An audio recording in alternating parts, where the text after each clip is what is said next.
Et shalom en cette 33e lecture, 33e jour de l'année biblique. Alors, et le troisième jour du deuxième mois. La lecture, ça sera dans Matthieu, chapitre 22, verset 1 jusqu'au verset 33. Yahusha organise une fête à laquelle il nous invite tous, mais pour y participer, nous devons porter les bons habits.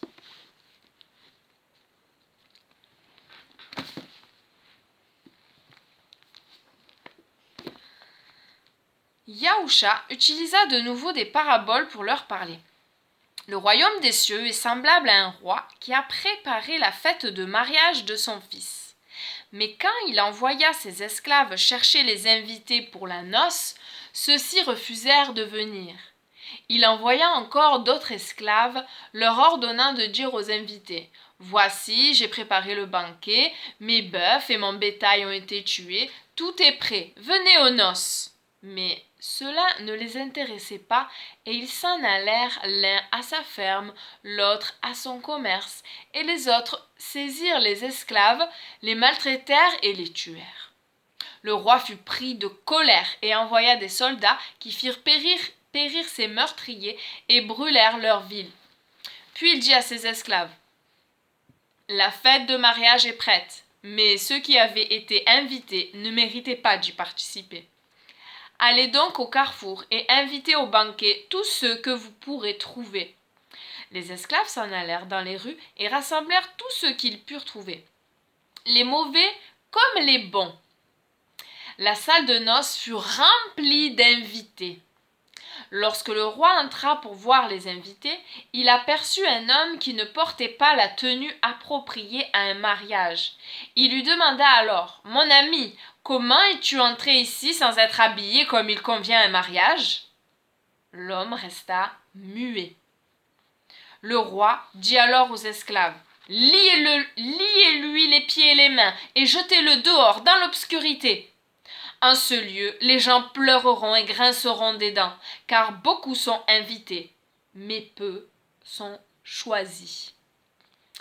Puis, les prouchim, les pharisiens, se retirèrent afin d'élaborer un plan pour piéger Yahusha par ses propres paroles. Ils lui envoyèrent quelques-uns de leurs talmidim, disciples, et quelques membres du parti d'Hérode, et ils lui dirent « Rabbi, nous savons que tu dis la vérité et que tu enseignes véritablement les voies de Dieu. Tu ne te soucies pas de ce que pensent les autres à ton sujet, car tu ne tiens pas compte du rang des personnes. Donne-nous donc ton avis. La Torah permet-elle ou non de payer des impôts à l'empereur romain ?» Yahusha, connaissant leur intention perfide, leur répondit « Hypocrite! Pourquoi essayez-vous de me tendre un piège? Montrez-moi l'argent qui sert à payer l'impôt. » Ils lui présentèrent un denier, et il leur demanda « Le visage et le nom qui sont gravés sur cette pièce, de qui sont-ils » ?« L'empereur, répondirent-ils. Yahusha leur dit alors « Nous,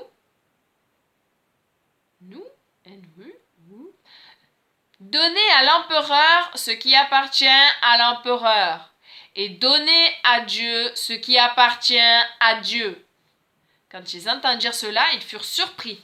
Ils le laissèrent et s'en allèrent. Le même jour, quelques tzdukim, sadducéens, vinrent le soir. Ce sont eux qui disent qu'il n'y a pas de résurrection. Ils lui firent donc cette shéla. Question. Rabbi, voici ce que Moïse a dit.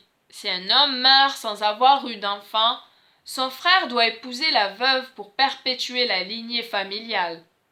Or, il y avait 7 frères. Le premier se maria puis mourut.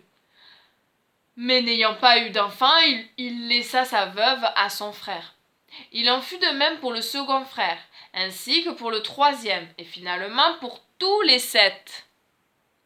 Après eux tous, la femme mourut. À la résurrection, duquel des 7 sera-t-elle la femme? Car tous l'ont eue comme épouse. Yahusha leur répondit, « Vous êtes dans l'erreur, car vous ne connaissez ni la Torah, ni la puissance de Dieu. Car à la résurrection, ni les hommes, ni les femmes ne se marieront. Ils seront comme les anges dans le ciel. Pour ce qui concerne la résurrection des morts, n'avez-vous pas lu ce que Dieu vous a dit? Je suis le Dieu d'Abraham, de Isaac et le Dieu de Jacob. Il est le Dieu des vivants, non des morts. » Amen, amen, amen. Les foules ayant entendu son enseignement furent stupéfaites. Mais lorsque les prouchim pharisiens apprirent que Yahusha avait réduit au silence les tzdukim, les sadducéens, trompe pas, hein, oui, hein. Les sadducéens, les tzukim, ils s'assemblèrent et l'un d'entre eux, qui était expert en matière de Torah, lui posa une... Ah, mais j'ai trop lu. Bon, je devais m'arrêter à 33. 33, ça disait quoi? Bah non, c'est bizarre que ça finisse à 33. Il n'y avait même pas la phrase.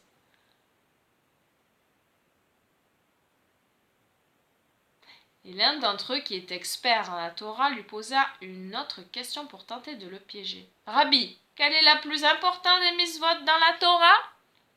On va s'arrêter là. Mais du coup, j'ai pas la question de...